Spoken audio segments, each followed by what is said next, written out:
भोजन किस लिए है?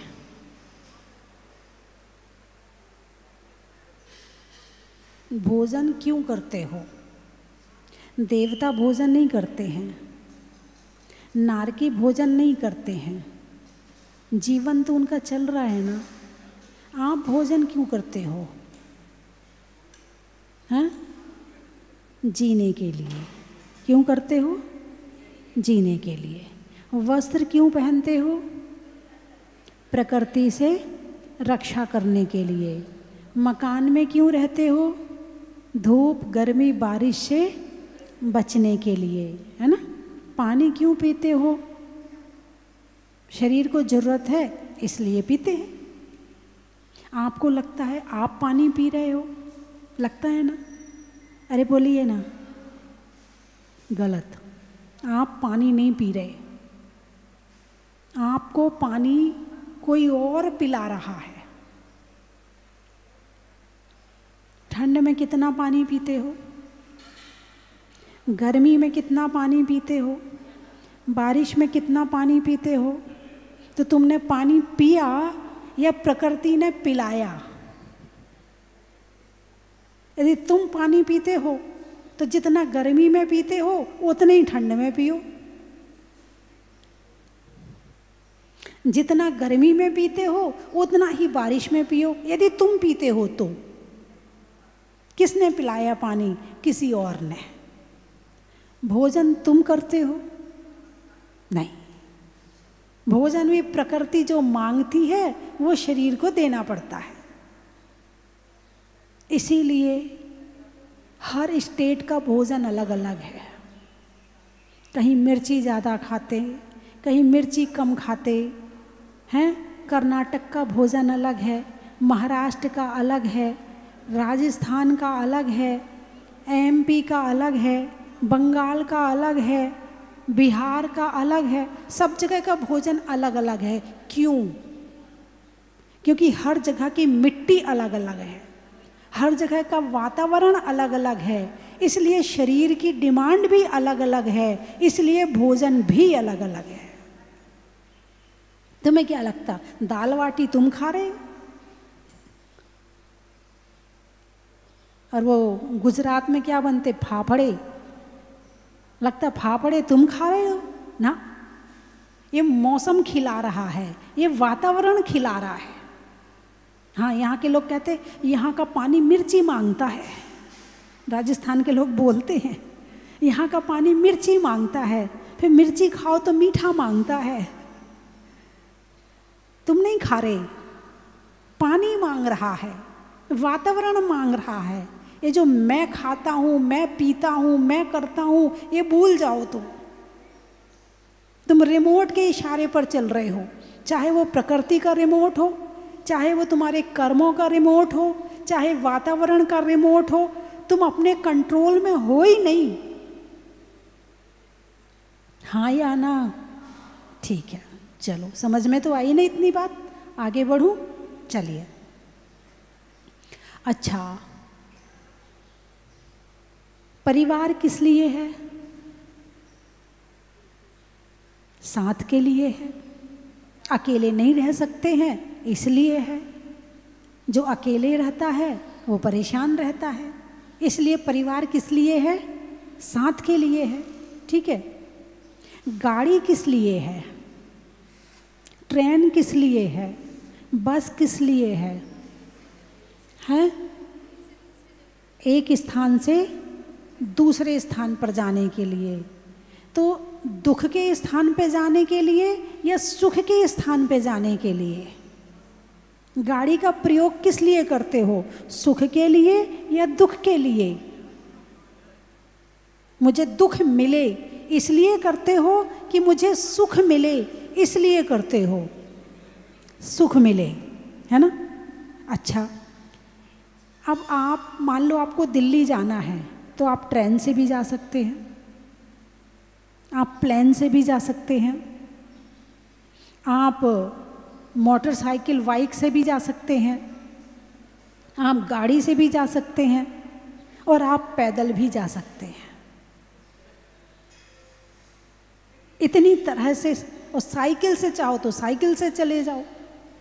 इतनी तरह से आप दिल्ली जा सकते, अथवा बम्बई जा सकते, अथवा शिखरजी जा सकते, अथवा कहीं भी जाना हो, चाहे जहाजपुर आना हो, इतनी तरह के साधनों का उपयोग करके आप उस स्थान पर पहुंच सकते हैं जहां आपको जाना है। और जो जाने वाला स्थान है वो आपके सुख के लिए है, दुख के लिए नहीं है।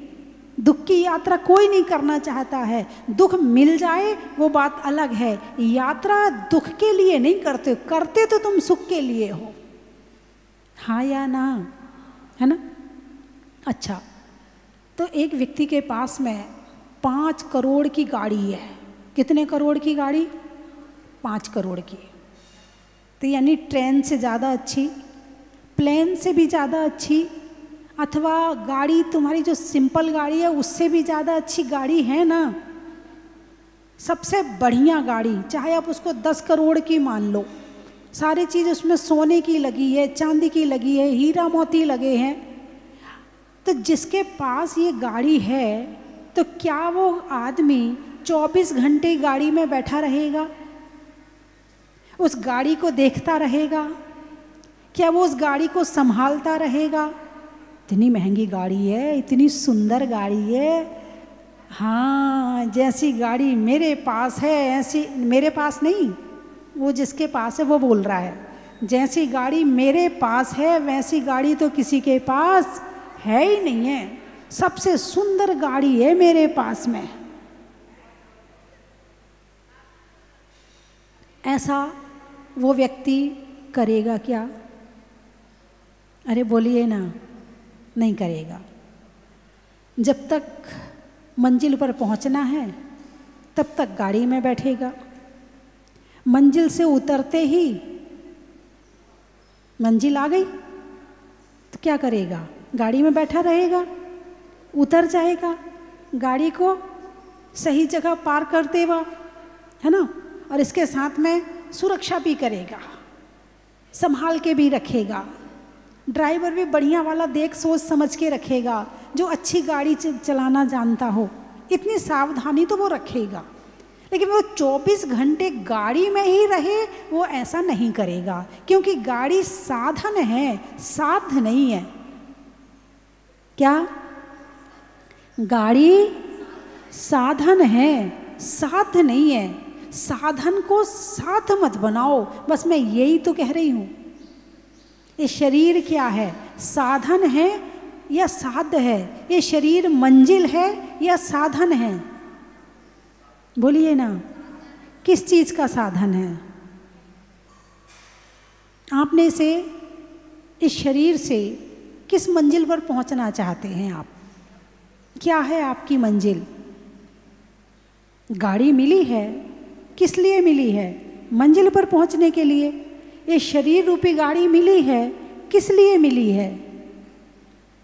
बोलिए ना, मंजिल पर पहुंचने के लिए। मंजिल क्या है?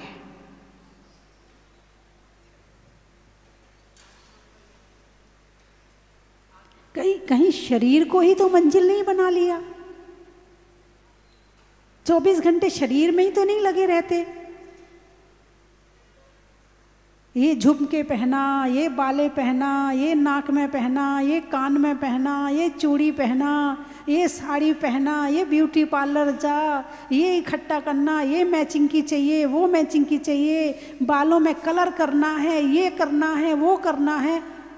ये क्या है? शरीर क्या है? साधन है। क्या है? साधन है। तुमने इसको क्या बना लिया? साध्य बना लिया। तुमने इसको मंजिल बना लिया। अब तुम शरीर से बाहर नहीं निकलते हो, तुम शरीर में ही रहते हो पूरे दिन। या तो शरीर के अंदर वाले हिस्से में रहते हो या शरीर के बाहर वाले हिस्से में रहते हो। शरीर के अंदर वाले हिस्से में बीमारी हो जाए तो उसमें रहते हो, अथवा बाहर सजने संवरने में रहते हो। तो तुम शरीर में ही रहते हो, तुम शरीर से बाहर नहीं निकलते हो। शरीर साधन है, शरीर साध्य नहीं है।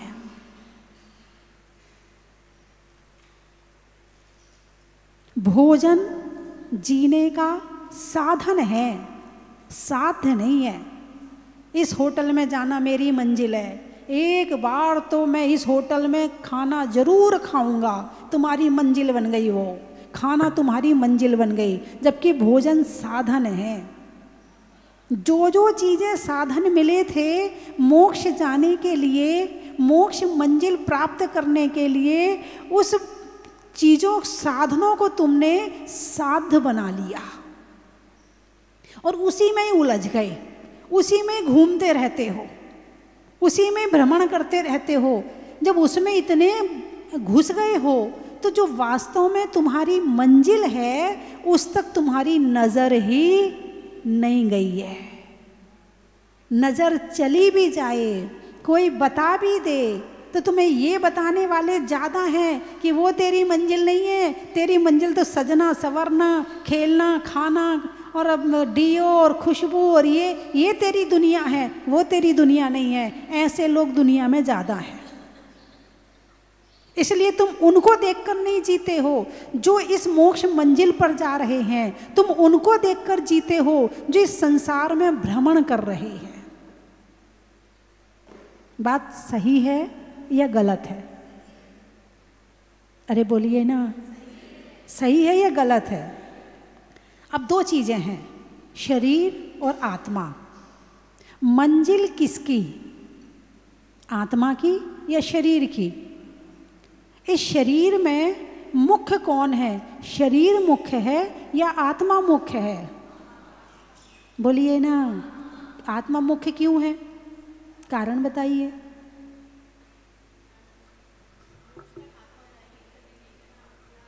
अभी तो आपने शरीर को मुख्य बना रखा है।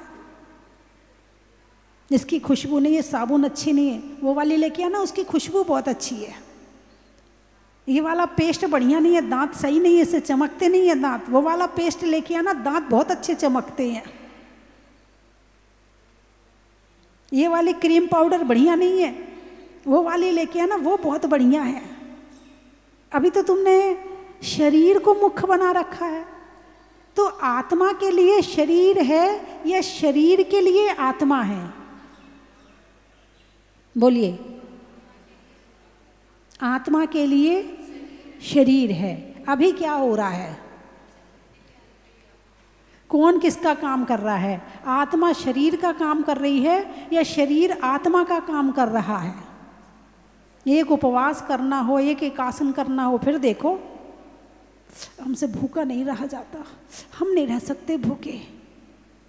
जो भूखे नहीं रह सकते का बहाना बनाते हैं ना, वो अपने जैन संतों को देख लिया करो, जो कई सालों से एक टाइम आहार करके रह रहे हैं और तुम सप्ताह में एक दिन एक टाइम खा के नहीं रह सकते हो। उनको देख लिया करो, वो कहीं ऊपर से नहीं आए हैं, वो भी आपके बीच से आए हैं। साधु संत तो केवल आशीर्वाद देने के लिए है। माता जी बस आशीर्वाद दे दो, ये सीए बन जा, माता जी अच्छी सी पिच्छी लगा दो, माता जी अच्छा सा आशीर्वाद दे दो दुकान चलने लगे, माता जी जरा अच्छा सा आशीर्वाद दे दो घुटने ठीक हो जाएं, माता जी आशीर्वाद दे दो जरा कमर ठीक हो जाए। साधु संत तुम्हें शिक्षा देने के लिए नहीं है, तुम्हें केवल आशीर्वाद देने के लिए। तुमने जो इकट्ठा किया है ना, वो हमें दे दो बस। कभी सर्च किया करो, ये दुनिया से हटके जिंदगी जी रहे हैं, क्यों जी रहे हैं? ये दुनिया से बिल्कुल अलग चल रहे हैं। क्या कारण, इनके क्या भाव ऐसे हुए हैं जो बिल्कुल ये दुनिया को छोड़ के निकल गए? इतना सब कुछ सुख साधन है घर में, फिर भी ये सब छोड़ करके निकल गए। कभी उन पे भी रिसर्च किया करो। पीएचडी करना है ना, साधुओं पे करो, तुम्हारा ज्ञान खुल जाएगा और जो पढ़ेगा उसे भी पता चलेगा कि साधु बनते क्यों हैं। बात समझ में आई कि नहीं आई? क्या कमी थी उनके घर में जो छोड़ के चले गए? भगवान महावीर के यहाँ क्या कमी थी जो भगवान महावीर अपना राजमहल छोड़ के और दुनिया छोड़ के निकल गए जंगल में? क्या कमी थी उनके यहाँ? कभी सोचा तो करो थोड़ा बहुत। रोज मंदिर जाते हो, कभी भगवान के लिए सोच लिया करो। भगवान आदिनाथ के पास में क्या कमी थी? भरा पूरा परिवार था, 101 पुत्र थे, 2 पुत्रियां थी, हैं। और रानियां थी 101, 2 रानियां थी, नंदा और सुनंदा, पुत्र 101 थे, है ना। इतना भरा पूरा परिवार, राजमहल सब कुछ था, फिर भी सब छोड़ के चले गए। चक्रवर्ती के पास में 6 खंड की संपत्ति थी, फिर भी वो 6 खंड की संपदा छोड़ के चले गए। कभी सोचो तो सही कि इस दुनिया में जन्म लिया है, ये शरीर मिला है तो किस लिए मिला है? ये भोगों के लिए नहीं मिला है, ये साधन है, साधना के लिए मिला है। क्या है ये साधन है, साधना के लिए मिला है। जैसे दवाई खाते हो, दवाई के समान भोजन करना है। जो दवाई के समान भोजन नहीं करता है, उसे फिर भोजन के समान दवाई खानी पड़ती है। पिज्जा, बर्गर आ, मैगी आ, चिप्स आ, कुरकुरे आ, ये आ, वो आ, डाले जाओ। कचरे का डिब्बा है, जो चाहे डाल दो पेट में, चाहे उसमें प्लास्टिक हो, चाहे उसमें मांसाहार हो, चाहे उसमें बछड़े का मांस हो, चाहे उसमें सुअर का मांस हो, बस आने दो, जीभ को अच्छा लगना चाहिए, बस सब आ जा, सारा कचरा आ जा। अरे बोलिए ना, भोजन है जीने के लिए, आंखें हैं देखकर चलने के लिए, देखकर काम करने के लिए। दिन भर मोबाइल देखने के लिए आंखें नहीं है। शरीर के हर अंग को भोगों का साधन बना दिया। आँखों को मोबाइल देखने का साधन बना दिया, कानों को गाना सुनने का साधन बना दिया, निंदा बुराई सुनने का साधन बना दिया, नाक को डीओ का साधन बना दिया, परफ्यूम का साधन बना दिया, शरीर को एसी कूलर पंखा का साधन बना दिया, शरीर को हार पहनाना, ये पहनाना, वो पहनाना, इसका साधन बना दिया। Simple living, high thinking. क्या? Simple living, high thinking. विचार अच्छे बनाओ तो तुम अच्छे बनोगे। शरीर अच्छा बनाने से शरीर तो कभी अच्छा बनेगा ही नहीं, और जरूरी नहीं है कि तुम्हारी कोई कीमत हो जाए। कितनी सुंदर गाड़ी हो, गाड़ी तो केवल मंजिल पर पहुंचने के लिए है, गाड़ी तो केवल साधन है। कितना सुंदर शरीर हो, कितनी बड़ी बड़ी आँखें हो, कोई ज़्यादा तो दिखने वाला है नहीं है, फिर भी उन्हीं बड़ी आँखों पे घमंड। मेरी आँखें ना बहुत सुंदर है, बहुत सुंदर आँखें हैं मेरी तो काली आँखें हैं, वो कहती मेरी लाल आँखें हैं, वो कहती मेरी नीली आँखें हैं। आँखों ही पे घमंड, नाक पे ही घमंड, हाँ बालों पे ही घमंड। मेरे तो इतने लंबे लंबे बाल हैं, मेरे मेरे नेचुरल बाल हैं, मैं कुछ नहीं करती, कुछ नहीं लगाती, मैं मेरी नेचुरल है, नेचुरल। इस पे ही घमंड। अरे ये घमंड करने की चीज नहीं है, ये साधन है, साधन। गाड़ी का घमंड मत करो। जो गाड़ी मंजिल पे ना पहुंचाए उस गाड़ी की क्या कीमत? कोई कीमत नहीं, बेकार है वो गाड़ी। नहीं भी मिलती तो भी चल जाता। बात समझ में आई कि नहीं आई? जो गाड़ी मंजिल पर ना पहुंचाए उस गाड़ी की कोई कीमत नहीं है। ऐसे ही शरीर मिला है, और ये शरीर मोक्ष की मार्ग की यात्रा ना करे तो ये शरीर बेकार है। नहीं मिलता तो भी चल जाता। पशुओं में जाते, उसमें भी खाते पीते घूमते। यहाँ क्या कर रहे? खा रहे पी रहे घूम रहे। मिलना ना मिलना बराबर है।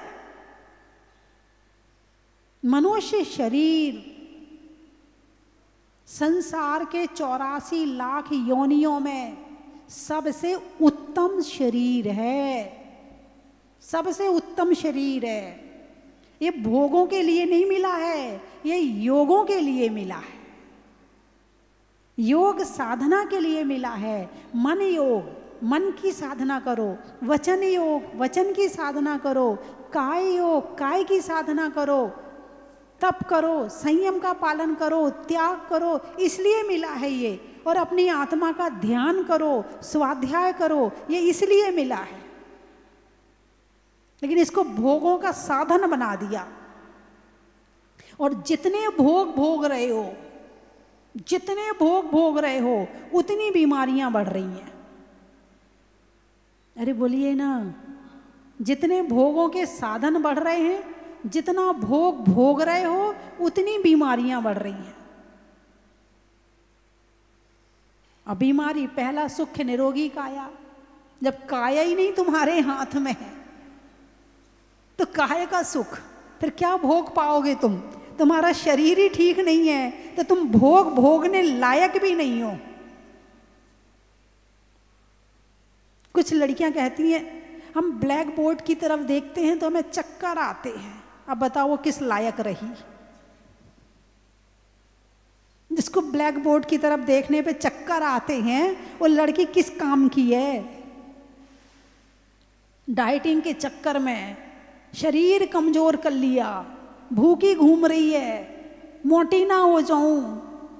अब वो ब्लैक बोर्ड की तरफ देखती है तो उसे पढ़ाई याद नहीं आती है, बीमारी याद आती है। अब वो बीमारी को याद करेगी या पढ़ाई करेगी? अरे बोलिए ना, ये भी भोगों का साधन। इसको पतला करना है, इसको मोटा करना है।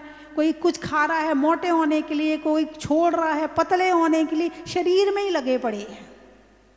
शरीर साधन है, मोटा हो या पतला हो, लंबा हो या छोटा हो, आंखें बड़ी हो या छोटी हो, हैं, शरीर काला हो या गोरा हो, कैसा भी शरीर हो, इससे कोई फर्क नहीं पड़ता है। फर्क पड़ता है हमारे विचारों से, हमारे भावों से, कि हमारे विचार कैसे हैं, हमारे भाव कैसे हैं। मैं साध्य साधक मैं अबाधक, कर में अरु तसु फल नितय। मैं ही साध्य हूँ, मैं ही साधक हूँ, और मैं ही, मेरी ही साधना है। मेरी का मतलब आत्मा। आत्मा किसको पाना है? आत्मा को पाना है। किससे पाना है? आत्मा से पाना है। साधन कौन बनेगा? आत्मा बनेगी। आत्मा के द्वारा आत्मा में आत्मा को पाना है, ध्यान करना है। बात समझ में आई कि नहीं आई है? तो थोड़ी मंदिर जाओ ना, तो मंदिर में जो चित्र लगे हुए, तुम्हारे मंदिरों में बहुत सारे चित्र लगे हुए हैं, रोज जाकर एक चित्र देखा करो। आप शास्त्र नहीं पढ़ पाते हो, कोई बात नहीं है, आप पहले भगवान के दर्शन करो, और इतने ध्यान से दर्शन करो कि बातचीत शुरू हो जाए। एक माँ जब अपने बेटे का फोटो देखती है तो बातचीत करती है, नहीं करती? बेटा विदेश में बैठा है, बातचीत करती है। ऐसे भगवान के पास आओ तो इतने अटैच हो जाओ कि तुम्हारी बातचीत शुरू हो जाए। उसके बाद तुम्हारे मंदिर में जो चित्र लगे हुए हैं, एक चित्र को 5 मिनट तक देख करके उसके लिए सोचो कि ये चित्र क्या कह रहा है, ये चित्र क्या शिक्षा दे रहा है। वो चित्र ही तुम्हारे चारित्र को बदल देगा। जैसे चित्र पढ़ना आ गया, हाँ चित्र तो पढ़ते हो, हीरो हीरोइन के क्या पहना है, क्या कान में है, क्या नाक में है, क्या गले में है, कौन सी नेल पॉलिश लगाई है, क्या कर रही है, इन चीज़ों पे ध्यान जाता है। इनकी जगह तुम भगवान को ध्यान से देख लो, तुम्हारे जीवन में सुख आ जाएगा। अरे बोलिए ना, हैं? फिर तुम जो करते हो तुम्हारे बच्चे वो ही कर रहे हैं। तुम लिपस्टिक लगाते हो, तुम्हारे बच्चे लिपस्टिक लगाएंगे। तुम नेल पॉलिश लगाते हो, वो भी लेके बैठ जाएंगे। तुम यहाँ वहाँ हो ही नहीं कि उनने तो पूरा पोत लिया, मम्मी जो कर रही है वो ही मैं करूँगी। ये फिर जो तुम करोगी ना, तुम अपनी आने वाली पीढ़ी को क्या देना चाहती हो, जो देना चाहती हो वैसे बन जाओ। बोलने से नहीं बनेगा बच्चा, देखने से सुनने से बनेगा। तुम खुद तो मोबाइल चला रहे, अब बच्चे से क्या मोबाइल मत चला, तो क्या वो मानेगा? नहीं मानेगा। तो क्या करना पड़ेगा? पहले खुद को छोड़ना पड़ेगा। और कर क्या रही? तुम भी कोई मोबाइल में अच्छा काम तो कर नहीं रही हो, तुम भी दुनिया भर की उल्टी सीधी चीज़ें देख रही हो मोबाइल में बैठ करके, तो फिर वो भी वही देखेगा। तुम भजन सुनोगी तो वो भजन सुनेगा, तुम उसमें जैन कहानियाँ देखोगी तो वो भी जैन कहानियाँ देखेगा। हाँ या ना? जो तुम करोगे वो ही बच्चा करेगा। फिर अपेक्षा करती हो मेरा बेटा गुस्सा ना करे, मेरा बेटा ये ना करे। क्यों ना करे? तुम क्या कर रही हो? तुम वो भी तो देखता, तुम भी अपने पतिदेव से लड़ती हो तो फिर वो भी गुस्सा करना शुरू कर देता। फिर शिकायत करती हूँ, माता जी ये बहुत गुस्सा करता है, इसको बहुत गुस्सा आता है। तुम्हें आता कि नहीं आता?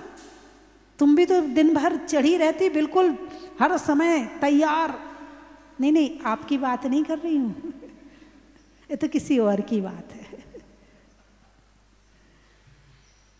जहाँ देखो तनी रहती, इसलिए किसी ने कहा, बोले पत्नी किसे कहते हैं? जो पति पर रहे तनी तनी, उसे कहते हैं पत्नी। सारे दिन तनी रहती है, ऐसा नहीं करते, ऐसा नहीं करते, ये रख दिया, वो उठा दिया, ऐसे नहीं कर, ऐसे करना चाहिए। दिन भर तनी तनी रहती है, शांति से बात ही नहीं करती है कभी, इसलिए कहा पत्नी है। एक होती धर्म पत्नी, जो धर्म के मार्ग पर ले जाए। दर्शन किया है, ये बहुत ही सुंदर और अत्यंत प्रशंसनीय है। आज हम प्रत्यक्ष रूप से यहाँ ये सौभाग्य प्राप्त हुआ हमें दरबार में आने के, भगवान के और माता जी के और महाराज जी के दर्शन भी। और मैं बराबर आपको पारस चैनल में मुनीश्वर भगवान का बराबर अभिषेक शांति धारा देखते आया हूँ। और पहले कई बार बनने के पहले 2-3 बार आया था, लेकिन बनने के बाद आज पहली बार मेरा ये सौभाग्य मिला कि मैं दर्शन करने प्रत्यक्ष रूप से रांची यहाँ जहाजपुर में पहुँचा हूँ। हमें बहुत खुशी हो रही। टीवी पे तो हम रोज़ देखते हैं, मगर जो यहाँ साक्षात अभिषेक देखने से जो मन को शांति मिलती है और खुशी उसकी शब्दों में बयान नहीं कर सकते हैं। मुझे यहाँ आकर बहुत खुशी हो रही है, बहुत अच्छा लग रहा है। मैं 3 साल पहले आया था, फिर आज बाबा का आदेश हुआ है, यहाँ आया हूँ। अब कब बाबा का आदेश होगा, फिर कब आऊँगा, बाबा ही जाने। मैं ज्योति जैन अपने पति के साथ यहाँ आई हूँ। विनीत जी पाटनी, आसनसोल कलकत्ता वाले। 5 साल पहले आई थी जब यहाँ का कंस्ट्रक्शन चल रहा था, और आज बाबा 5 साल बाद बुलाए हैं, और आशा रखती हूँ कि हर साल ऐसे आए और दर्शन का लाभ ले। हम इंदौर से आए हैं, मेरी अभी 6 महीने की बेटी हुई है, तो उसको दर्शन करवाने थे। हम पहली बार आए हैं, मुझे बहुत खुशी हुई। चंदा चांदवाड़, डिब्रूगढ़, आसाम से बोल रही हूँ। मैंने 3 साल पहले मुनीश्वरनाथ भगवान के जहाजपुर वाले बाबा के दर्शन किए थे, फिर आज मुझे वापस सौभाग्य मिला है। ये चमत्कारी प्रतिमा देख के अति हर्षित हो रही हूँ। के आसाम से मैं 2 साल पहले यहाँ जहाजपुर दर्शन करने आई थी। आज फिर मुझे मौका मिला है, बाबा ने मुझे बुलाया है, और मैं चाहती हूँ कि बार बार मुझे मौका ही मिले। विधाता ने लिख दिया कि आपको सत्संग में जाना है। आज मेरा परम सौभाग्य है कि मेरे को भी गुरु माता के दर्शन होने का सौभाग्य मिला। जो जहाज मंत्री महोदय को अभी माता के द्वारा भेंट दी गई। मैं बता दूं कि जहाजपुर में जो ये मंदिर बन रहा, इसमें जितनी भी ईंटें लगी हैं वो मेरे ईंट भट्टे की लगी है। मेरे ऊपर आशीर्वाद है माता जी का और वहाँ के संत जनों का। राजनीति और धर्म नीति दोनों अलग अलग है। धर्म की नींव हमेशा सत्य पे नींव बनी होती है, और राजनीति की नींव सत्य असत्य पर बनी हुई नींव होती है राजनीति। हम कई बार सोचते हैं कि हम सत्य ही सत्य बोलेंगे तो आम जनता को अच्छा भी नहीं लगता। और यदि हमने राजनीति में धर्म को स्वीकार कर लिया, धर्म नीति को हमने मान लिया, तो निश्चित रूप से आम जनता के लिए, मानव कल्याण की कल्पना के लिए हम सफलता की ओर मार्ग पर। अनुपम सागर की अनुपम कृति हमको एक उपहार मिली, गुरु चरणों में आकर के मन लागेगा, भाव मेरे मल है जल चंदन अक्षत मेरे लिए। मेरे गुरुदेवा, मेरे गुरुदेवा, मेरे जिंदगीवा।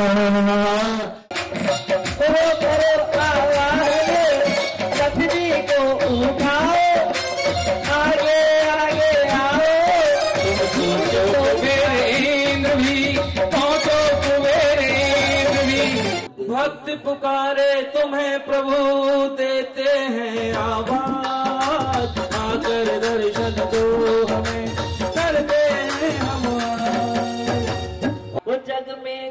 मौका ताप मिला शीतलता की बिरता हुई चंदन तो शीतल है मारा मातम की न बलवा हुई जिनके संभव शरण में भक्ति भाव भर कर आया मुझको भी दर्शन शीघ्र मिले ये आशीष में मिली आया।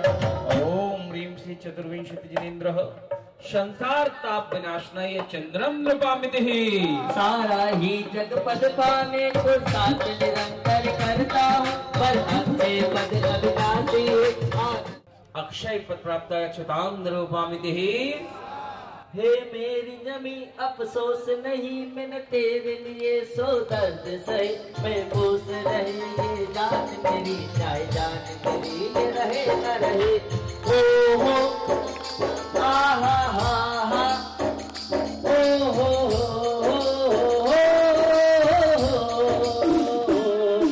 भाव भर कर आया मुझको भी दर्शन शीघ्र मिले ये आशीष में आया। फूल कमल का फूल फूल में बैठे हैं महावीर चारों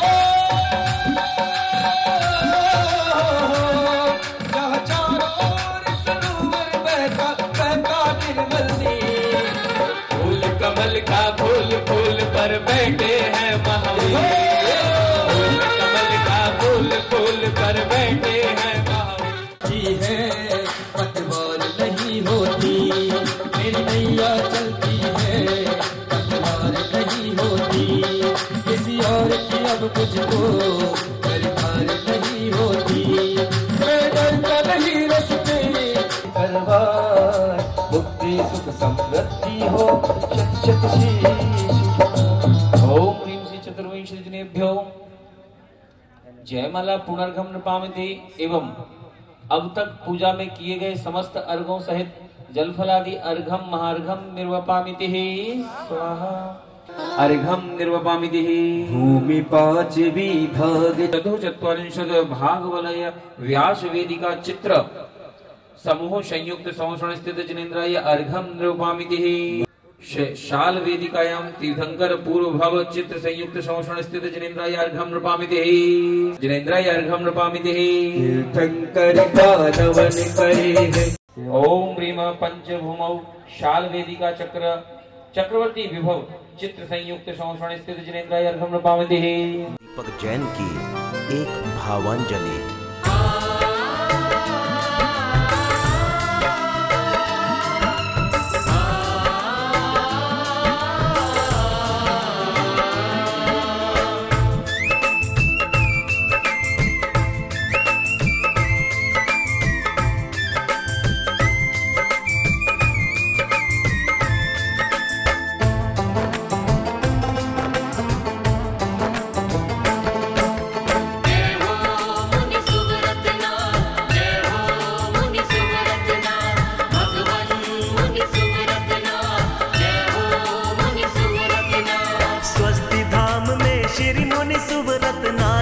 अतिशय दिखाया है स्वस्ति धाम में श्री मुनि सुव्रतनाथ ने अतिशय दिखाया है। राजस्थान के जहाजपुर में अनुपम जहाज आया है।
पिता सुमित्र के राज दुलारे, माँ पद्मा जी के नैनों के तारे।